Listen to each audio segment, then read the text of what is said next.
दोस्तों, अगर 10 साल के बच्चे को ये बोला जाए कि आपको कोई स्टॉक सेलेक्ट करना है और एक सीए को ये बोला जाए कि आपको एक स्टॉक सेलेक्ट करना है जो अच्छा रिटर्न दे, तो बच्चे जो है उससे बढ़िया स्टॉक सेलेक्ट करते हैं, ये ऐसा माना गया है। नमस्कार दोस्तों, स्वागत है आपका एक बार फिर से मेरे यूट्यूब चैनल पे। तो आज मैं आपके लिए जो है एक नई वीडियो लेके आया हूँ। सबसे पहले जिसने मेरा चैनल सब्सक्राइब नहीं किया है वो कृपया मेरा जो है यूट्यूब पे ये चैनल है सब्सक्राइब कर लीजिए, जिसका नाम है investment with CA Amanpreet Singh. दोस्तों, आज जो है मैं आपके लिए एक नई वीडियो लेके हाजिर हुआ हूँ। सब वीडियो शुरू करने से पहले सबसे पहले मैं जो है आज से एक नई जो है वो प्रथा शुरू करने जा रहा हूँ, जिसके अंदर हम सबसे पहले एक मोटिवेशनल कोट पढ़ेंगे और उसके बाद में जो है अपनी वीडियो जो है उसको स्टार्ट करेंगे। तो दोस्तों, जो आज का हमारा कोट है वो रतन टाटा सर के उससे आ रहा है। उनका एक फेमस कोट है, if you want to walk fast walk alone, but if you want to walk far walk together. तो हम लोगों को फास्ट नहीं चलना है, हम लोगों को साथ में चलना है। तो इसी को देखते हुए जो मेरा आज का वीडियो है वो आज दोस्तों मैं जो वीडियो लेके आया हूँ वो आज किसी स्टॉक के ऊपर नहीं है। जो मेरा आज का वीडियो है वो इस बात के ऊपर है कि जो बिगनर्स हैं, स्टॉक मार्केट में शुरुआत करना चाहते हैं, उनको जो है कैसे शुरुआत करना चाहिए और उनकी जो भी क्वेरीज हैं उसका मैं जवाब दूंगा। लेकिन उससे पहले जिसने मेरा चैनल सब्सक्राइब नहीं किया है वो मेरा चैनल सब्सक्राइब कर ले, क्योंकि बहुत अच्छा कंटेंट जो है वो मैं आगे लेके आने वाला हूँ। आज की वीडियो थोड़ी सी लंबी हो सकती है क्योंकि आज मैं समझाऊंगा कि लोग जो बिगनर हैं वो कैसे शुरुआत करें और कैसे जो है वो इस मार्केट को समझ सकते हैं और कैसे इससे पैसा कमा सकते हैं। तो दोस्तों, जो एक मेन बिगनर्स की जो शुरुआती क्वेरीज होती हैं उसकी बात करते हैं हम। मैंने कुछ नोट डाउन करी हैं क्वेरीज। तो जो बिगनर्स हैं उनकी जो सबसे पहली क्वेरी होती है वो होती है, whether stock market is risky. तो जी हाँ, स्टॉक मार्केट जो है वो, क्या स्टॉक मार्केट में रिस्क है? दोस्तों, सबसे पहले जो है ये वीडियो में मैं आपका बेस स्ट्रॉन्ग करूंगा और मैं आपको समझाऊंगा कि जो बिगनर है उसके लिए, क्योंकि जब भी हम शेयर मार्केट की बात करते हैं तो दोस्त जो हैं वो डराते हैं और परिवार वाले भी जो हैं वो आपको दूर रहने को बोलते हैं। क्यों क्यों लोग इससे इतना डरते हैं और कितना रिस्क है वो मैं आपको बताऊंगा। और दूसरी चीज़ ये है कि हम भले ही बीकॉम कर लें, हम भले ही सीए पास कर लें, लेकिन हमें कहीं भी नहीं सिखाया जाता है कि शेयर मार्केट में इन्वेस्ट करना है, क्योंकि शेयर मार्केट से हर एक आदमी दूर रहने को बोलता है। लेकिन कुछ लोग हम देखते हैं कि शेयर मार्केट से बहुत पैसा कमा रहे हैं और शेयर मार्केट से अमीर बने हैं। अगर ये इतना ही रिस्की है तो फिर वो लोग इसमें कैसे काम कर पा रहे हैं? क्योंकि लोग हमें कंफ्यूज कर देते हैं। दोस्तों, इसकी मैं एक आपको छोटी सी एग्जांपल देना चाहूँगा कि अगर किसी आदमी ने विप्रो कंपनी में 40 साल पहले 10,000 रुपये लगाए होते तो दोस्तों आज उसके पास लगभग 700 से 800 करोड़ रुपए होते। जी हाँ, 800 करोड़ रुपए। अब आप बोलोगे कि भी उस टाइम पे 10,000 रुपये किसके पास होंगे? तो 1,000 रुपये तो होंगे। अगर किसी ने 1,000 रुपये लगाए होते तो उसके पास 70 करोड़ होते। आप बोलोगे 1,000 रुपये भी नहीं, तो किसी के पास 100 रुपये तो होंगे। और अगर 100 रुपये भी लगाए होते तो भी उसके पास 7 करोड़ रुपए होते। 100 रुपये भी बहुत थे तो भाई 10 रुपये लगा देते। अगर 10 रुपये भी लगाए होते तो भी आज 70 लाख रुपए होते। तो ये है शेयर मार्केट की ताकत। नो डाउट कंपनी को पहचानना बहुत मुश्किल है। उस टाइम पे भी हजारों कंपनीज थी, आज भी हजारों कंपनीज हैं। तो आप बोलोगे कि ये कैसे पहचाना जाए कि जो है ये कंपनी में पोटेंशियल है? तो दोस्तों, हमें उसके बिजनेस को समझना होगा, उसकी मैनेजमेंट को समझना होगा। वो मैं आपको आगे चल के बताऊंगा। अभी मेरा ये सवाल है कि क्या शेयर मार्केट रिस्की है? तो जी हाँ, शेयर मार्केट में रिस्क जरूर है। अगर आप गलत कंपनी में इन्वेस्ट करोगे तो आपके पास 7,000 करोड़ भी होंगे तो वो 10,000 रुपये भी बन सकते हैं, और अच्छी कंपनी में इन्वेस्ट करोगे तो 10,000 रुपये 700 करोड़ भी बन सकते हैं। तो no doubt share market risky है, लेकिन इसको रिस्क को कंट्रोल किया जा सकता है, इसको मिनिमाइज किया जा सकता है, इसको और रिटर्न को इंक्रीज किया जा सकता है। वो कैसे कर सकते हैं वो भी मैं आपको बताऊंगा।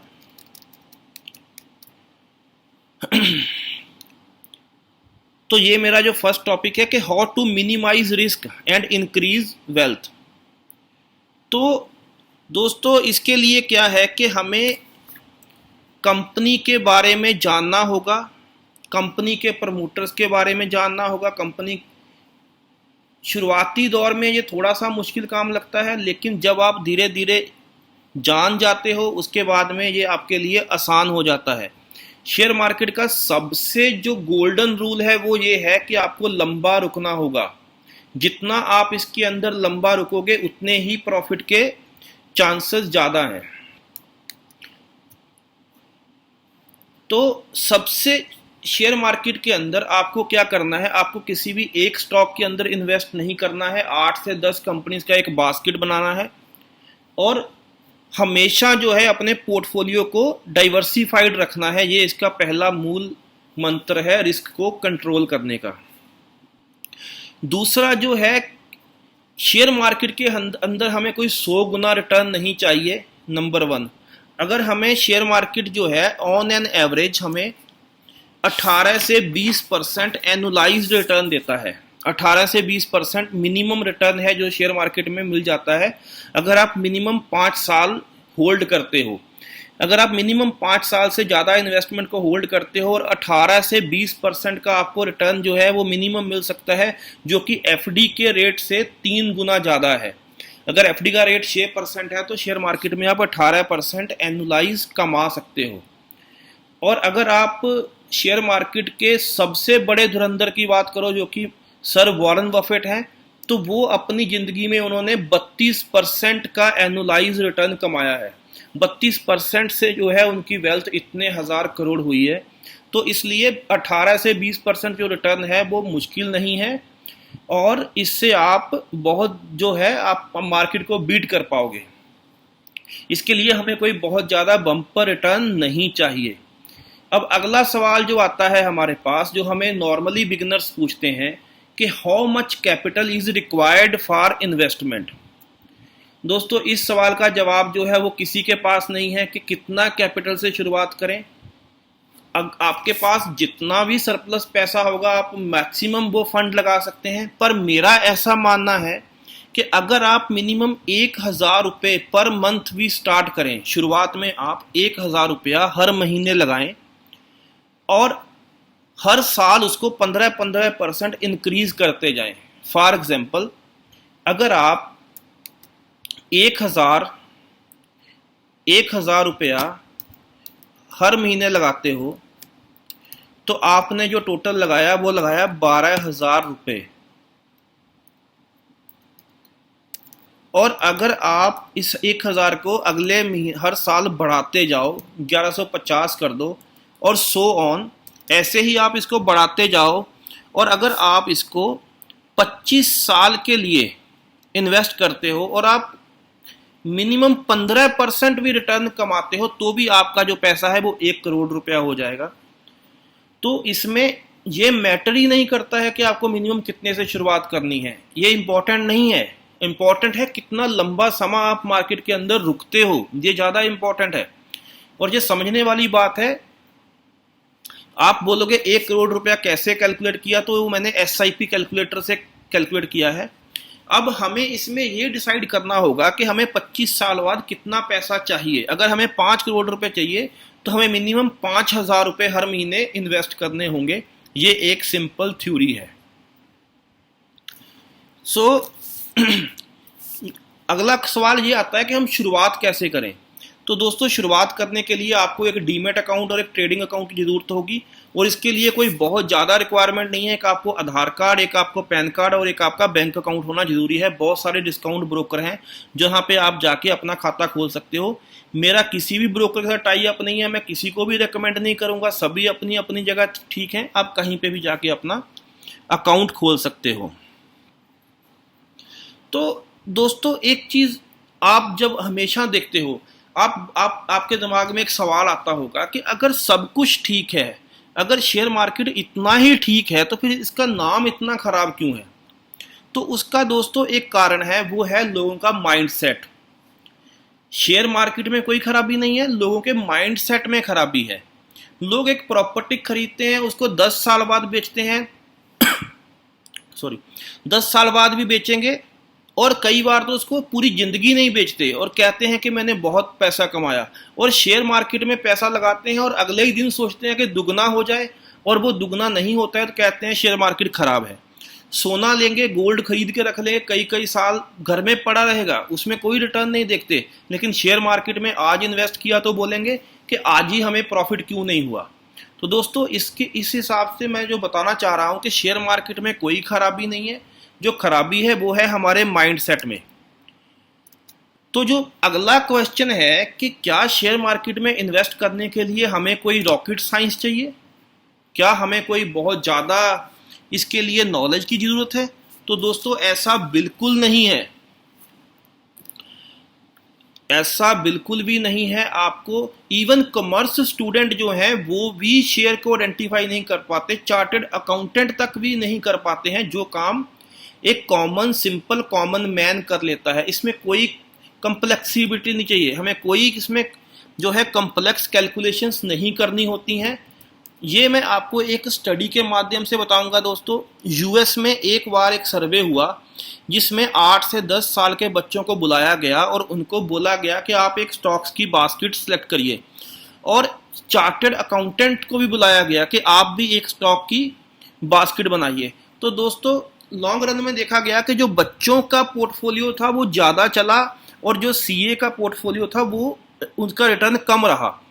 उसका कारण ये था, उसके पीछे जो लॉजिक था वो ये था कि जो बच्चे थे उन्होंने जो शेयर चूज़ किए, उन्होंने वो शेयर चूज़ किए जो वो डेली यूज़ में चीज़ें यूज़ करते थे, लाइक कैडबरी, नेस्ले और सो ऑन। वो डेली यूज़ में चीज़ें यूज़ करते थे, उन्होंने वो शेयर जो थे वो बाय किए। और सीएस जो थे उन्होंने कम्प्लेक्स बैलेंस शीट्स का एनालिसिस किया, और उसके बाद में भी जो शेयर निकाले वो उतना आगे नहीं जा पाए।